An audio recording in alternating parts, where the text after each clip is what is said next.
Is it about executives having to change the way they communicate in any way, or is it, as you say, merely opening up some additional channels?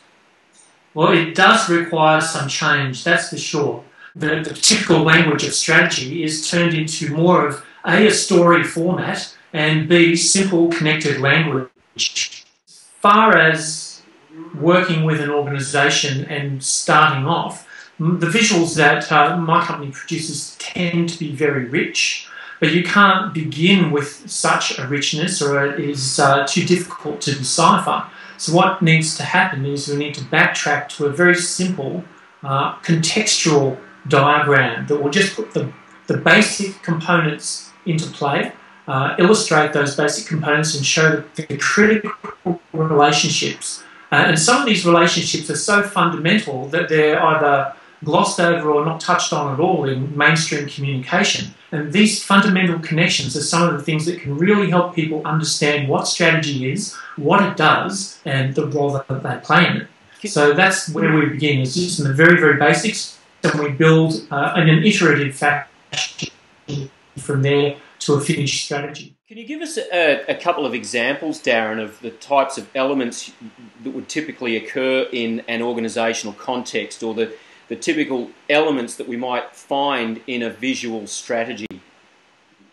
Well, the first thing would be to take a really big step backwards and go to the biggest picture that you can find. And that really, if you can imagine getting into a helicopter and going to, say, 10,000 feet and being able to view the strategic landscape from that height, you get to see a hell of a lot more. And the first element that we will try and decipher is, well, what is the strategic scenario in your organisation? Are you in a situation where you need to completely transform?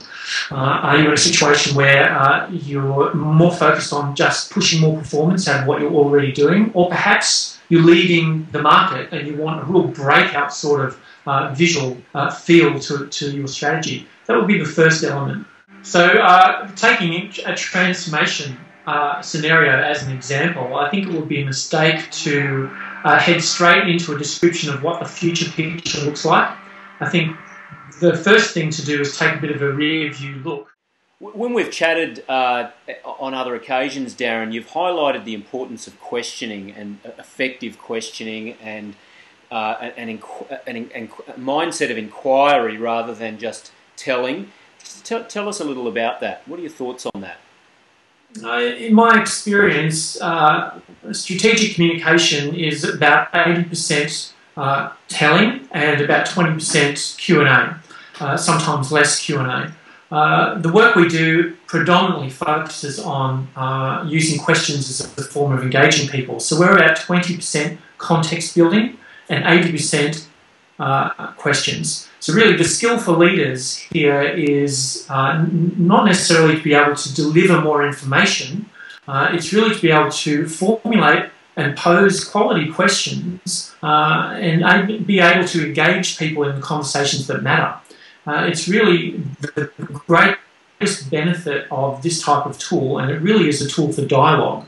It's to be able to get those engaged, those people who are responsible for executing the strategy to be engaged in conversation about it more often, and to be able to have those conversations not necessarily just with leaders but with each other. So one general context that everybody can get involved with means that you have a broader scope of conversation and a broader scope of people contributing to it. Startling discoveries was that less than 10% of well-formulated strategies are actually executed and deliver on what they promise. I mean, that's an incredible stat. You've got to ask the question, where's that coming from? It's very much about the lack of engagement and very much about the lack of make meaning, which is a clear role of leaders, is to help people make meaning of the business, of the situation it's in, of the strategy and the kind of results that the strategy is asking for and how they'll be achieved. Now, if that step is missed, which it often is, you're likely to get either a great deal of confusion or just no engagement at all, because people have a very poor understanding of what's required of them, basically.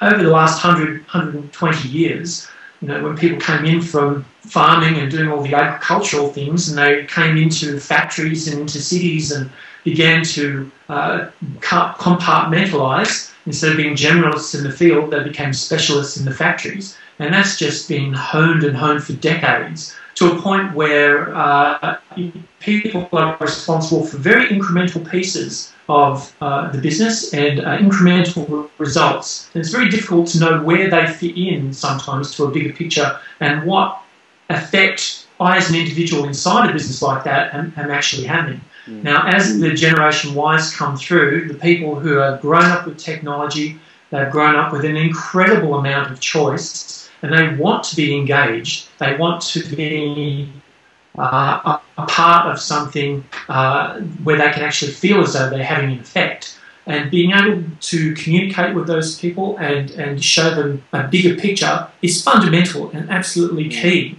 to getting greater levels of engagement and greater results.